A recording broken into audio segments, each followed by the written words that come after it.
ഇത് next question ആണ്. ഈ ഒരു സർക്കിളിൽ 3 പോയിന്റ്സ് നമ്മൾ കൺസിഡർ ചെയ്യാണ്. A, O and B. O എന്നുള്ളത് അതിന്റെ സെന്റർ ആണ്.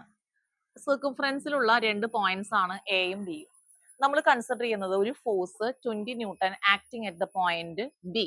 ബി എന്നുള്ള പോയിന്റിൽ ഒരു ഫോഴ്സ് ആക്ട് ചെയ്യാണ്. നമുക്ക് കൺസിഡർ ചെയ്യാനായിട്ട് ഉള്ളത് അല്ലെങ്കിൽ കാൽക്കുലേറ്റ് ചെയ്യാനുള്ളത് മൊമെന്റ് ഓഫ് ഫോഴ്സ്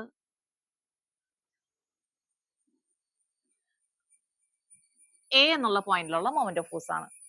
അത് കണ്ടുപിടിക്കണമെങ്കിൽ നമുക്കറിയാം moment of force equal to force into perpendicular distance.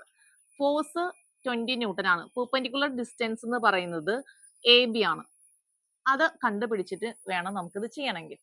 Already ക്വസ്റ്റ്യനിൽ നമുക്ക് തന്നിട്ടുണ്ട് moment of force about O, that is 6 newton metre എന്ന് തന്നിട്ടുണ്ട്.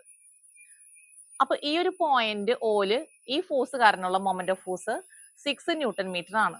So moment of force equal to force into perpendicular distance is equal to 6 newton metre. ഇവിടെ force 20 ആണ്, perpendicular distance നമുക്ക് അറിയില്ല, നമുക്ക് കണ്ടുപിടിക്കണം. യൂണിറ്റ് ഒക്കെ സ്റ്റാൻഡേർഡ് യൂണിറ്റ് ആണ്, SI യൂണിറ്റ് ആണ്. അപ്പൊ distance is equal to 6 divide by 20 is equal to 0.3 metre. ഇതാണ് ഡിസ്റ്റൻസ്. അപ്പൊ ഈ ഡിസ്റ്റൻസ് എന്ന് പറയുന്നത് BO ആണ്. അതെന്ന് പറഞ്ഞാൽ ഈ സർക്കിളിന്റെ റേഡിയസ് ആണ്. അപ്പൊ AB എന്ന് പറഞ്ഞ ഡിസ്റ്റൻസ് അതിന്റെ ഇരട്ടി ആയിരിക്കും, അത് ഡയാമീറ്റർ ആണ്.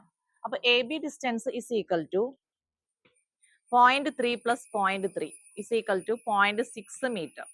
ഇത് നമ്മൾ ഇവിടെ കൊണ്ട് അപ്ലൈ ചെയ്യാണ്. 20 ഇൻറ്റു 0.6, സോ 12 ന്യൂട്ടൺ മീറ്റർ. ഇങ്ങനെയാണ് ഈ ഒരു ന്യൂമറിക്കൽ ചെയ്യുക.